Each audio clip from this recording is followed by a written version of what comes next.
Perfect दामाद। आज उनसे मुलाकात होगी, फिर आमने सामने बात होगी। गाना गुनगुनाते हुए मैं पैकिंग कर रहा था, पर मेरा बैग बंद ही नहीं हो रहा था। मैं बैग के ऊपर चढ़कर उसे बंद करने की कोशिश कर रहा था और भाई की आवाज़ आए जा रही थी, जल्दी कर, ट्रेन मिस हो जाएगी। आ रहा हूँ, मैं चिल्लाया, पर ये कमबख्त बैग बंद ही नहीं हो रहा था।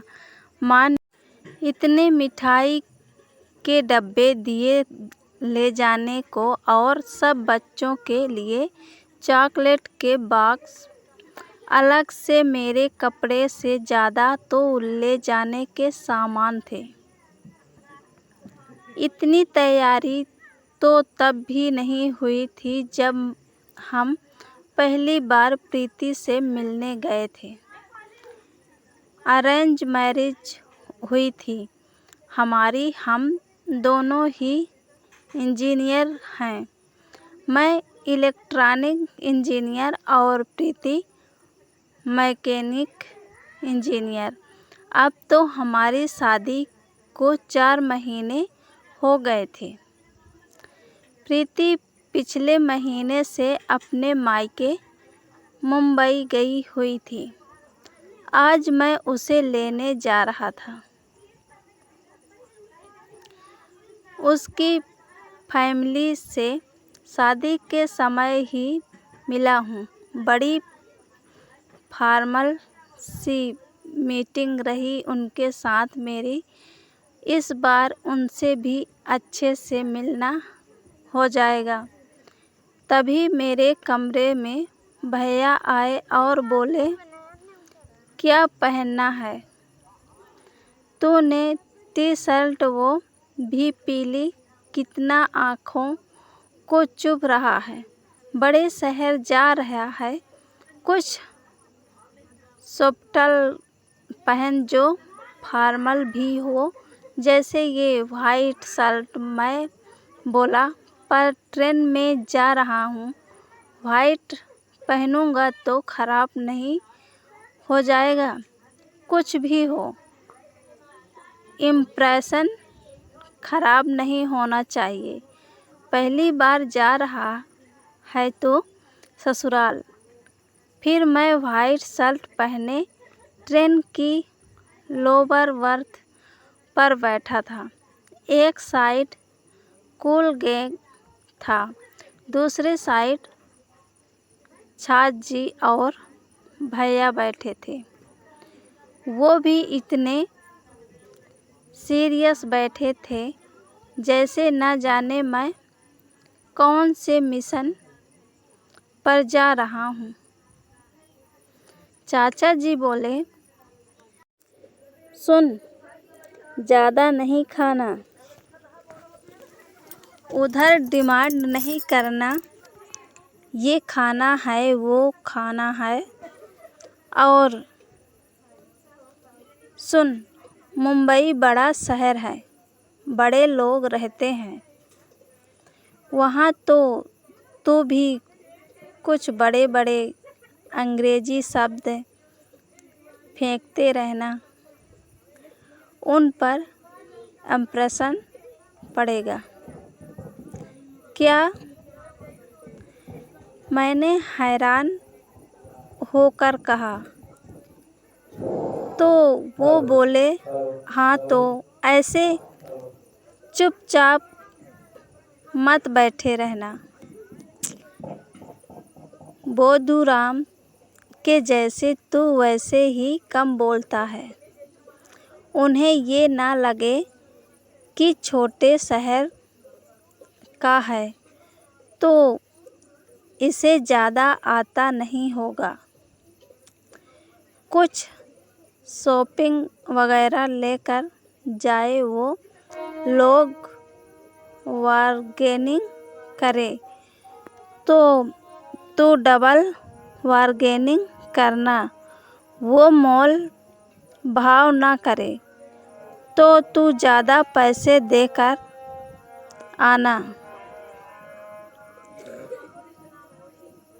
ढीला डाला सा मत रहना। उधर भैया बोला, हाँ, और सबसे ज़रूरी काम ससुर जी को इम्प्रेस करना, ये उतना ही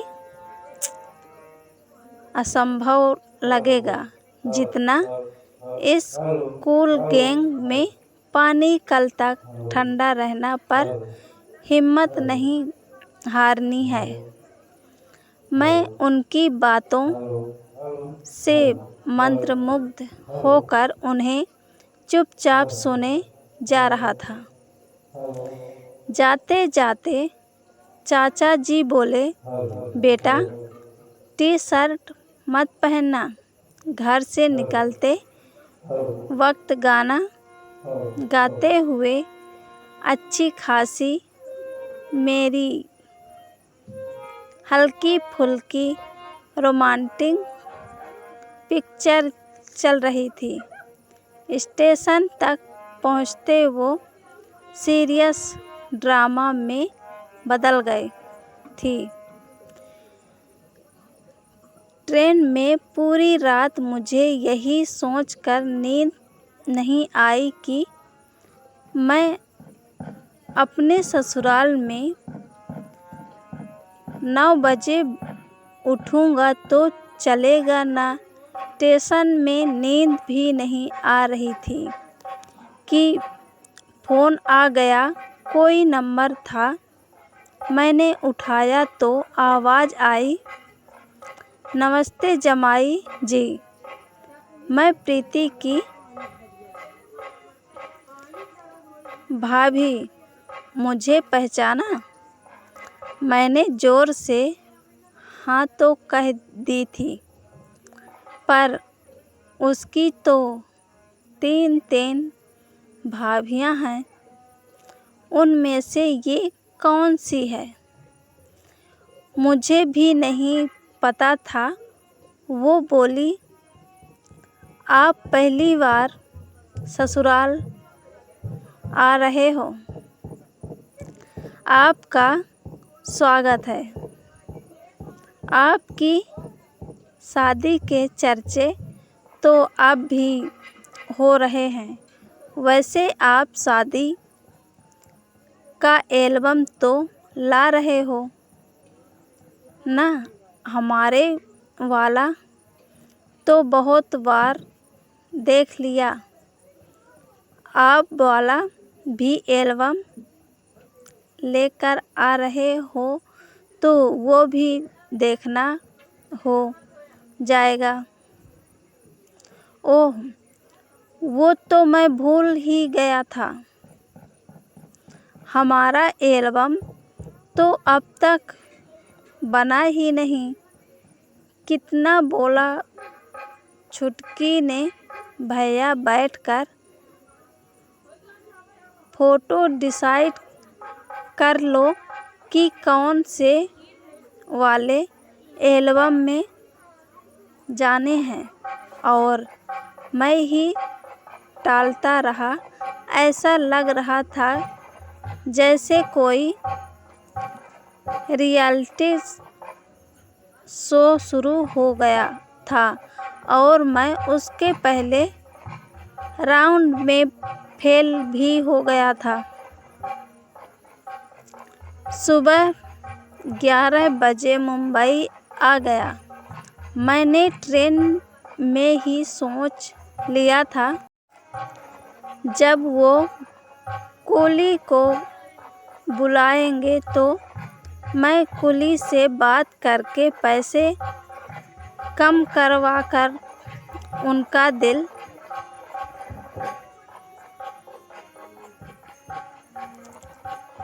जीत लूँगा कि भाई वाह कितना अच्छा दामाद है, पैसा को कितना बचाता है। मैं सामान लेकर ट्रेन से उतरा तो सामने मेरे ससुर जी मेरे 4 सालों के साथ खड़े थे। उन सब ने मेरा सामान उठाया, कुली बुलाने की बारी ही नहीं आई। पहला ही प्लान फ्लॉप हो गया। पर मैं हार मानने वालों में से नहीं था।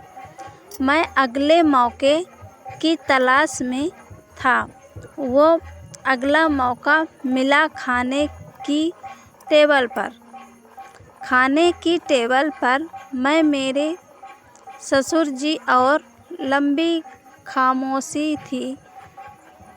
वो इधर उधर देखते, फिर मेरी तरफ नज़र जाती तो ऐसे मुस्कुराते जैसे किसी ने उनके गाल खींच लिए हो। बदले में मैं भी मुस्कुरा देता। मैंने ही कुछ बात करने की कोशिश की, पर फिर भाभी की आवाज़ आई, लीजिए नाश्ता आ गया। नाश्ते खाते ही हम आराम से बैठकर आप वाला एल्बम देखेंगे तो उसे निकाल लीजिएगा। ये सुनकर मैंने गर्दन हाँ में हिला दी। ये भाभी तो एल्बम के बारे में भूल ही नहीं रही है। फिर मैं उनसे जितना हो सके बात ना करने की कोशिश करता। भरपेट नाश्ता करने के बाद जब मैं सौंफ लेने के बहाने प्रीति के पास गया तो उससे सौंफ का डिब्बा नहीं खुल रहा था। तो मैंने खोलने की कोशिश की। तभी बच्चे कम आन फूफा करते आ गए। मैं पूरा जोर लगाए जा रहा था और मेरे पास भीड़ बढ़ती जा रही थी। पहली प्रीति की भाभी किचन में जाते जाते बच्चों का शोर सुन रुक गई। फिर उसके भैया, फिर ससुर जी। इतना प्रेशर था मुझ पर कि पंखे के नीचे पसीने आने लगे। ढक्कन कुछ खिसका और डिब्बा मेरे हाथ से जा गिरा और पूरी सौंफ जमीन पर फैल गई। डिब्बा जमीन पर घूमते घूमते ससुर जी की पैरों में जा पहुंचा और मैं फिर से फैल हो गया। सास बहू पर ढेरों टीवी सीरियल हैं, लेकिन ससुर दामाद पर कितने। इसलिए महिलाओं के लिए ये काम बड़े आसान हो जाते हैं। बहू सास को कैसे इम्प्रेस करे, सास बहू को कैसे इम्प्रेस करे। बिना शादी के उन्हें इन सब चीज़ों का टीवी सीरियल देखकर मोटे मोटे तौर पर अंदाज़ा हो ही जाता है, लेकिन दामाद ससुर को कैसे इम्प्रेस करें, इस पर कभी किसी ने टीवी सीरियल बनाने का विचार नहीं किया। मगर प्रीति के घर वालों ने विचार कर लिया था। मुझे मुंबई दर्शन करवाने का, gateway of India, Chowpatty, Ajanta, Ellora सब बिल्कुल सही जा रहा था। अंताक्षरी मैं जीत भी रहा था। बच्चों का फेवरेट बन गया था। आखिर प्रीति के साथ फेरी में बैठने का मौका भी मिला। इतनी भीड़ में, इतने लोगों के बीच में से प्रीति के साथ पल बिताना, जिसमें हम दोनों के बीच कोई बैठा ना हो, कोई फूफा फूफा करता हुआ आए। सब कुछ ठीक ही चल रहा था कि बच्चों ने एसएस वर्ल्ड जाने की जिद कर ली।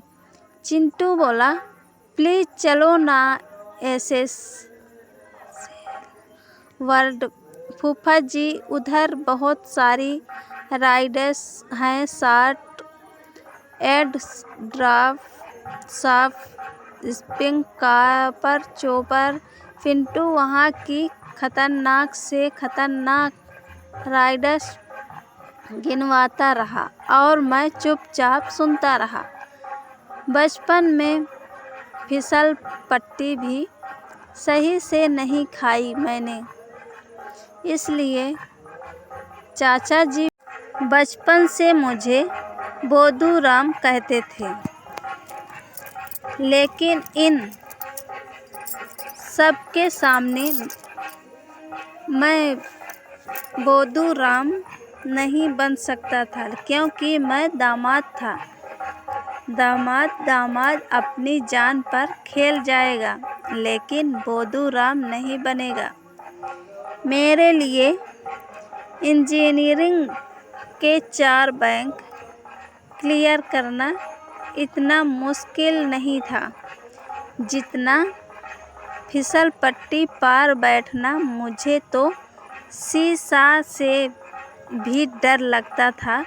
फिर एसएल वर्ल्ड में कैसे कैसे झूले होते हैं, मैं झूलने से पहले तक बच पाऊंगा कि नहीं पता नहीं। इतने में भाभी बोली, अरे एसएस वर्ल्ड थोड़ी लेकर जाएंगे, इन्हें जूही भी चलते हैं। इतने में प्रीति के पापा बोले, बच्चों की इच्छा है तो जाने दो। फिर मेरी तरफ देखते हुए बोले, अगर आकाश को कोई दिक्कत है तो फिर। मेरे मुंह से जैसे ऑटोमेटिक निकल गया, नहीं, मुझे कोई दिक्कत नहीं। इस तरह मैंने अपने ही पैर पर कुल्हाड़ी, आरी, हथौड़ा और भी भिन्न भिन्न प्रकार की खतरनाक चीज़ें मार दी थी। मेरी गो राइड में मेरे साथ जाने की चिंटू ने जिद पकड़ ली। मरता क्या ना जाना ही पड़ा। मैंने सीट बेल्ट इतनी कसकर पकड़ी थी जैसे ये टाइटैनिक का जहाज है और बस डूबने वाला है। जैसे ही राइड शुरू हुई उसी सेकंड मुझे सारे भगवानों के नाम याद आ गए। तभी तो संसार भी ढंग से बसा नहीं मेरा उस झूले पर। मुझे ऐसा लगा जैसे अब मैं प्रीति से वापस मिल भी नहीं पाऊंगा या नहीं। इतने गोल गोल चक्कर खिलाकर आखिर वो झूला रहम खाकर रुक गया। चिंटू हंसते खेलते हुए राइड से उतरा, लेकिन मेरी हालत खराब हो गई। इतने चक्कर आ गए मुझे, आँखों के आगे अंधेरे छाने लगा। सब आकर मुझे संभालने लगे। मेरे साथ मेरा ससुर जी पर इम्प्रेशन भी धराशायी हो गया। लोग दामाद से इतनी उम्मीदें करते क्यों हैं? दामाद हैं शक्तिमान, थोड़ी जो हाथ ऊपर कर एक ही जगह गोल गोल घूम कर भी बिना चक्कर खाए सीधे खड़े रहेंगे। मुझे जाना ही नहीं था, राइट पर पहले ही कह देता।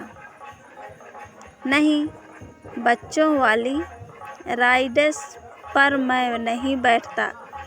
नहीं, क्या पता फिर मुझे इससे भी डरावनी राइड पर बैठा देते। चिंटू भी ना कसकर कमीज पकड़कर बैठ गया। मेरी फूफा जाना ही पड़ा। ऐसे चक्कर खाकर गिर पड़ा मैं कि मेरे सालों ने मुझे उठाकर गाड़ी में बैठाया। अब कितनी शर्म आ रही थी मुझे कि मैं अपने दामाद के रफ एंड टफ ब्रांड पर धब्बा लगा चुका था। रात को खाने के लिए मैं कमरे से बाहर निकला ही नहीं। प्रीति ने कमरे में ही खाना मंगवा लिया। बस कल का ही दिन था यहाँ। अब मुझे किसी को इम्प्रेस नहीं करना था। चुपचाप घर वापस जाना था। मैं लटका हुआ मुंह लेकर बिस्तर के एक कोने में लेटा हुआ था। तभी मेरा फ़ोन बजा। भैया का था। क्या उम्मीदें लगा कर बैठे होंगे वो मुझसे कि मैं बड़े ठाठ से ससुराल में हूँ। ससुर जी मुझे वाह बेटा कहते हुए थक गए नहीं रहे होंगे। सबकी जुबान पर मेरा नाम होगा और मैं यहाँ भीगी बिल्ली बनकर कमरे में पड़ा हूँ। डरते हुए मैंने फ़ोन उठाया तो वहाँ से आवाज़ आई, और कैसा चल रहा है बेटा?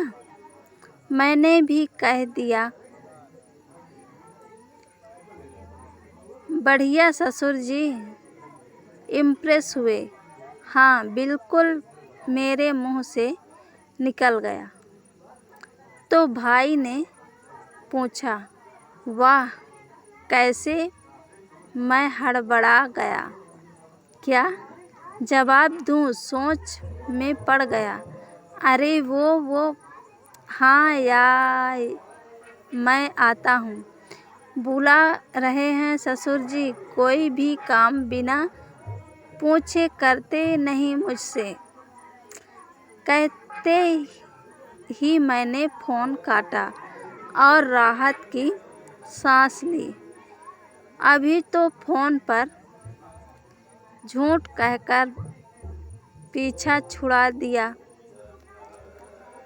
वहाँ जाकर तो डिटेल में पूछेंगे तो मैं क्या करूँगा? नहीं, और झूठ नहीं बता सकता। अब कुछ तो करना पड़ेगा।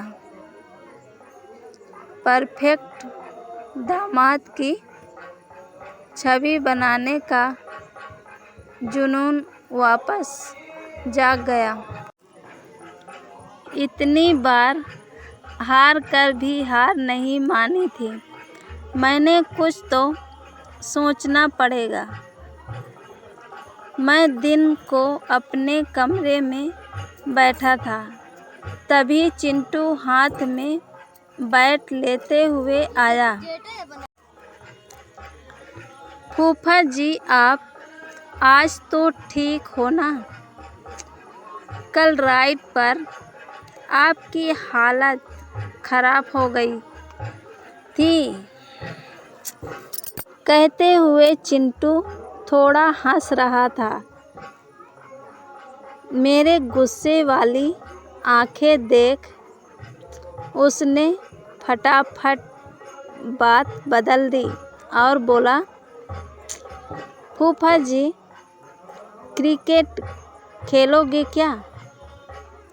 मैंने ना में सिर हिलाया। वो बोला, आज कोई नहीं खेल रहा है, चाचा जी भी नहीं वो खेलते तो प्रीति दीदी भी खेलती, पर आज वो खेल ही नहीं रही। उन जैसा शॉट कोई नहीं मार सकता। जो अच्छी बैटिंग करता है वो चाचा जी का फेवरेट हो जाता है। मामा भी उनकी फेवरेट है क्योंकि वो अच्छी बैटिंग करते हैं। उस वक्त मैंने सोचा, क्या वाकई सिर्फ क्रिकेट से ससुर जी को इम्प्रेस किया जा सकता है? अंधेरे में ये रोशनी की किरण की तरह मुझे दिख रहा था। मैंने सोच लिया था, चाहे ये कितना ही बचकाना था, पर मुझे करना है। मैं बैट लेकर चौक में पहुंचा, फिर जोर जोर से चिल्लाया, चिंटू कहाँ है? क्रिकेट खेलना है ना? पीछे से मेरी शर्ट खींचते हुए चिंटू बोला, मैं यहीं हूँ फूफा जी। मेरी आवाज़ सुनकर कोई चौक में नहीं आया। मैंने तो सोचा था मेरे ज़ोर से चिल्लाने से ससुर जी बाहर आ जाएंगे और फिर मैं इतना बढ़िया शॉट मारूंगा और वो इम्प्रेस हो जाएंगे। चिंटू बॉल फेंकने वाला था कि ससुर जी आ गए। मैंने ज़ोर से शॉट मारा और ससुर जी की तरफ देखकर मुस्कुराया। तभी ठक करके आवाज़ आई। देखा तो बॉल पुराने स्कूटर पर जाकर टकराया, जिससे वो स्कूटर धम्म से ज़मीन पर गिर गया। ससुर जी भागते हुए स्कूटर के पास गए।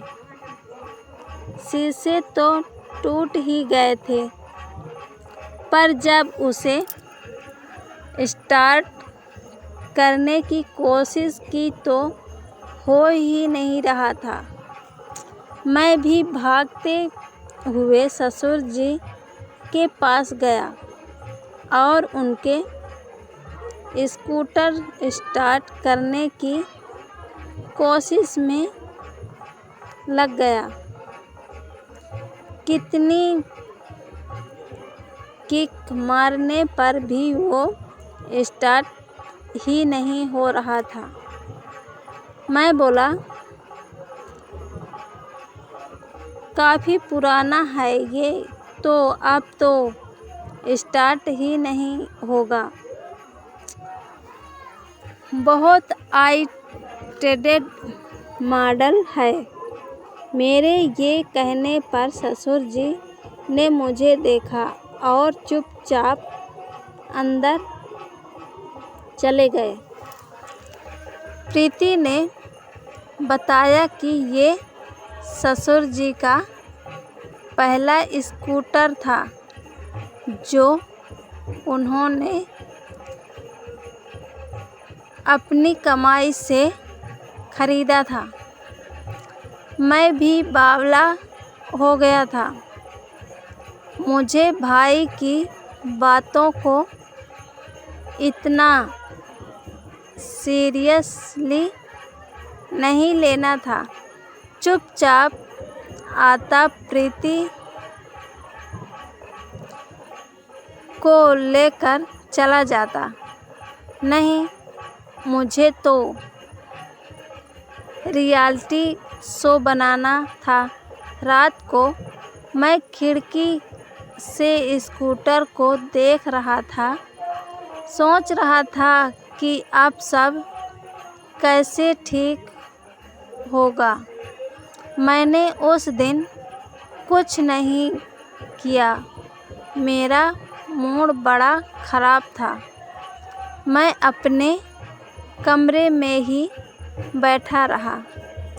वहीं नाश्ता किया। मैं आलू गोभी का पहला निवाला मुंह में डाला और मेरा फ़ोन बजा। भाई का कॉल था। मैंने लंबी सांस ली और फ़ोन उठाया। क्या कर रहा है? भाई ने पूछा तो मैं बोला, नाश्ता कर रहा हूँ। ठाठ से बैठा होगा तू डाइनिंग टेबल पर। ससुर जी का हीरो नंबर 1 बनकर।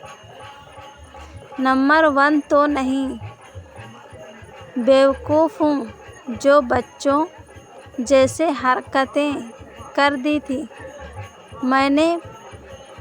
पर भैया से कुछ बोला ही नहीं जा रहा था। उन्हें कैसे बताऊं मेरी हालत के बारे में। भीगी बिल्ली के जैसे बैठा हूँ कमरे में। ससुर जी का स्कूटर तोड़कर उनकी गुड बुक्स में तो नहीं, लेकिन उनकी हिट लिस्ट में ज़रूर आ गया हूँ। अगला दिन रवानगी का था। सवेरे की ट्रेन थी। उस दिन तो मैंने कुछ नहीं किया। मैंने सोच लिया था अब कोई भी काम एक्सप्रेशन जमाने के लिए नहीं करना। मैं स्टेशन जाने के टाइम पर कमरे से निकला। मैं जाने से पहले बड़ों के पैर छू रहा था। मैं ससुर जी के वापस गया और बोला, आप चल रहे हैं ना स्कूटर पर मुझे छोड़ने। जवाब में उन्होंने कहा, बेटा वो नहीं चलेगा, ट्राई तो करिए। मैंने कहा तो वो भी स्कूटर के पास गए और पहली ही किक में स्कूटर शुरू हो गया। वो हैरान से हो गए। उन्होंने खुश होकर पूछा, अरे ये तो स्टार्ट हो गया, तुमने किया? जी मैं तो सॉफ्टवेयर इंजीनियर हूँ। ये प्रीति ने किया। मैंने हेल्प की। मेरी वजह से खराब हुआ तो बुरा लग रहा था। उन्होंने प्रीति को देखा और मुस्कुरा दिए। उनके चेहरे पर मुस्कान देखकर मुझे लगा मैं सारे रियलिटी शो जीत गया। ट्रेन में बैठे हुए सोच रहा था, शक्तिमान बनने की ज़रूरत नहीं है। परफेक्ट दामाद बनने के लिए हर काम में परफेक्ट होना ज़रूरी नहीं होता। आपको सर्वगुण संपन्न बनना जरूरी नहीं, कोई और बनना जरूरी नहीं। आपको अपने ऊपर और अपने प्यार के ऊपर भरोसा होना चाहिए, वही आपको परफेक्ट दामाद बनाता है। ये कहानी पसंद आए तो लाइक और शेयर ज़रूर करिएगा। अब मिलती हूँ अगले कहानी में।